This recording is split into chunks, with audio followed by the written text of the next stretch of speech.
Good morning, everyone. Happy Wednesday. It is April 9th. Scott, Robert, Lisa here with you this morning. Robert, of course, filling in for Lydia this morning. We'll get to the forecast in just a minute. First, though, we always like to remind you we're live on Facebook right around this time every weekday morning. It stays on your feed, though, throughout the day, so you can watch it whenever it works best for you or listen to it as a podcast. You can find that at inform.com/podcast. Just look for the Inform Minute.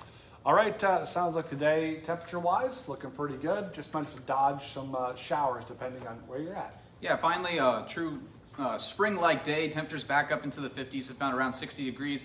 Comes with a little bit of a catch. Those showers we saw this morning, we'll have a little bit of a break later on this morning, but heading into the afternoon, we'll see the pop-up showers yet again.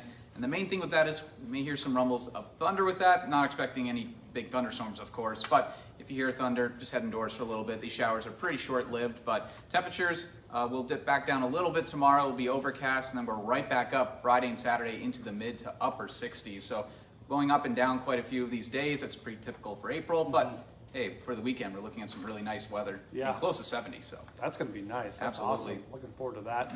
10-day forecast, you said, a little bit of a roller coaster, just Yep. kind of up and down next week. Yep, as we go into Monday, we're back down to the 40s, and then Wednesday, we're back up into the 60s, ending on Friday, right around 50 degrees, so just a roller coaster of temperatures, but the nice days, they're really nice. For Yeah. sure. Good All right. stuff. Thank you, Thanks, Robert. Today, a Grand Forks man is facing 20 years in prison when he's sentenced for shooting at police. A jury found 31-year-old Jeffrey Simpson guilty last month on 7 charges of attempted murder and reckless endangerment. Simpson shot at 4 undercover SWAT officers who were trying to arrest him on domestic violence warrants.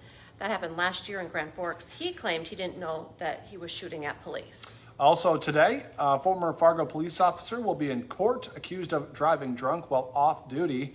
33-year-old Brandon Rittenauer is facing 2 misdemeanor charges in the case.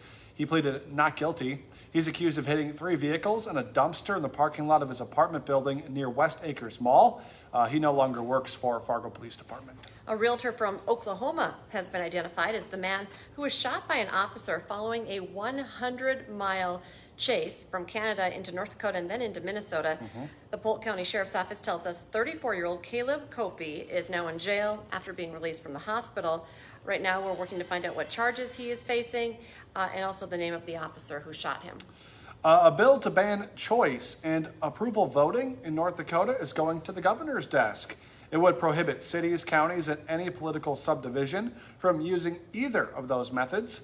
Ranked choice lets you rank the candidates in order of preference, and then approval voting allows people to vote for all candidates that they like rather than just choosing one. That's what Fargo uses. They began using approval voting in 2020 and was the first city in the nation to do so. Supporters of the bill say getting rid of those methods will help build trust in the election system. Today, new tariffs on imports from almost 90 countries are now in effect. Most range from 11 to 50%. But for Chinese imports, it's now up to 104%. China already responding today by vowing to fight to the end. President Donald Trump says his team is working on tailored deals that eventually could lower some of those tariffs. Today, the Bison head to our nation's capital to celebrate their 10th FCS title at the White House. They'll get to meet President Trump following their FCS title win back in January. If you remember, this isn't the first time the Bison have been invited to Washington. They went in 2019 to the White House during Trump's first term as well. Today on Hot Mic with John Mizzo, the Timberwolves went from a big win to a devastating loss. How that affects their playoff seeding. Plus, meet the newest member of the NDSU recruiting class who was a 2-way star in high school. Hot Mic is on from 9 to 11 on WDAY Extra and Inform.com. And don't forget, for just 99 cents a month for your first 3 months, get that all-access pass to Inform.com. Just go to Inform.com/subscribe, and you can get that deal. Join us for our next newscast. It's coming up at 11 this morning. And then we have you covered this afternoon, 4, 5, 6, 9, and 10. And we'll be back tomorrow morning with First News from 5 to 7, so we'd love to have you join us then. Have a great day, everyone.